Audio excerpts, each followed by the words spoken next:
Dogs Don't Tell Jokes by Louis Sachar, 19. You get any new cards, Goon? Asked Steve, or maybe Michael. No, said Gary. I haven't had time. Time? Asked Michael or Steve. How much time does it take to buy baseball cards? Gee, it takes a whole 2 minutes, said Ira. Ira and the Higgins twins laughed. 2.5 minutes if you have to wait for change, said Michael or Steve. They all laughed. 2 minutes and 45 seconds if he only has pennies, exclaimed the other Higgins brother. Ira laughed so hard he almost fell over. Gary smiled and shrugged. He had no idea what was supposed to be so funny. Surely they knew it took half an hour to get to the store.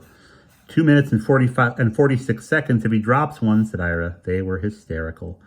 He leaned against the school building. He saw Joe, but Joe didn't see him. He wasn't sure what to say to him. Maybe make up something about having to clean the garage. He felt a hand on his shoulder. So, Goon, said Matt. How's Julie?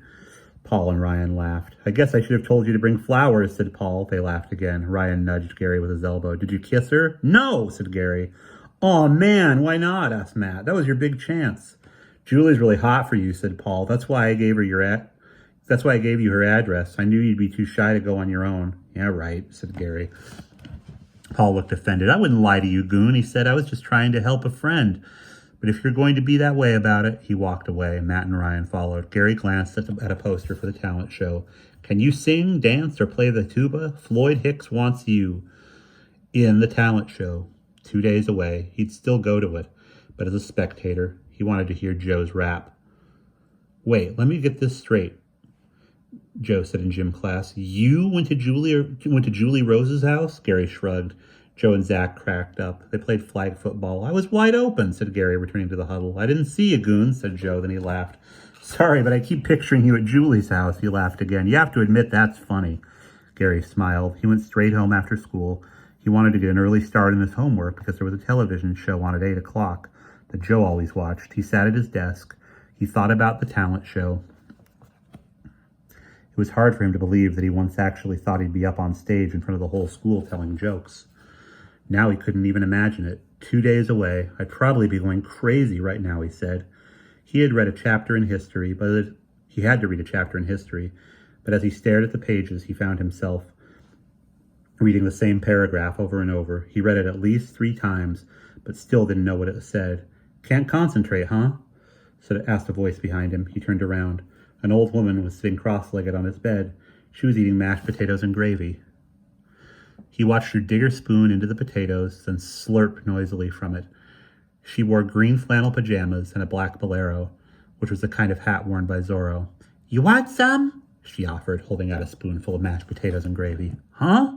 He shook his head. Suddenly he knew who she was. You're Mrs. Snitchberry, she said with a certain amount of pride. But my friends call me Gladys. Gladys? Asked Gary. I said my friends, said Mrs. Snitchberry. You're no friend of mine. What's the big idea? Huh? He asked. Huh? She repeated. What do you mean? Asked Gary. What do you mean? What do I mean? She slammed the plate of potatoes onto the bed.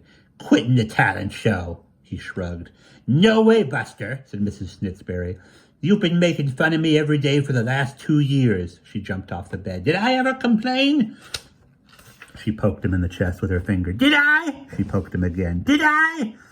He backed up against his dresser. No, he shouted. I didn't even know you were a real person or whatever you are. Of course I didn't complain, she said, because it was humor. Humor, man's greatest gift. That's what separates humans from other animals. That's why they call it humor. Humans, humor. You never hear dogs telling jokes, do you? No. That's because dogs have no sense of humor. As Gary stared at her, her face began to get blurry and she started to fade.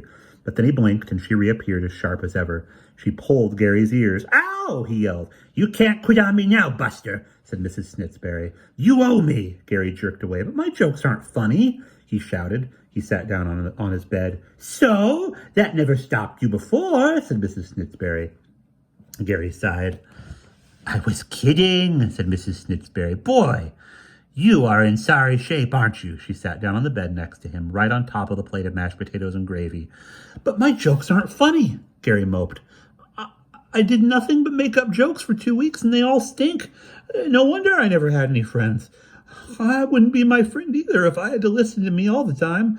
I've been making a fool out of myself every minute of every day of my whole life. So who hasn't? Asked Mrs. Snitzberry. Besides, I don't care what anybody says. I think you're hilarious. I've been listening to your jokes. You crack me up. Really? Oh, sure, some of them stink. She took her bolero off her head and fanned the foul-smelling air away from her face. All you have to do is separate the good ones from the stink bombs. Which ones didn't stink? Gary asked eagerly.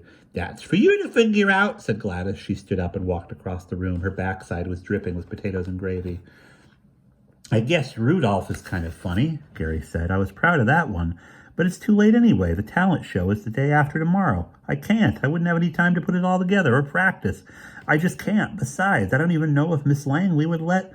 He turned around with a start as his mother entered the room. Are you all right? He shrugged. I'm fine. I could hear you shouting all over the house. I was just working on my act for the talent show. I thought you quit the talent show. I changed my mind. He jumped as Mrs. Snitchberry pinched his rear end. All right, kiddo, she said. Now you're talking.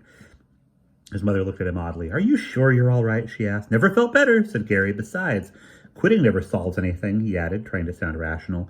You know how you and Dad are always saying that I never follow through on things? Well, this time I'm going to do it. Whatever it takes, 100%.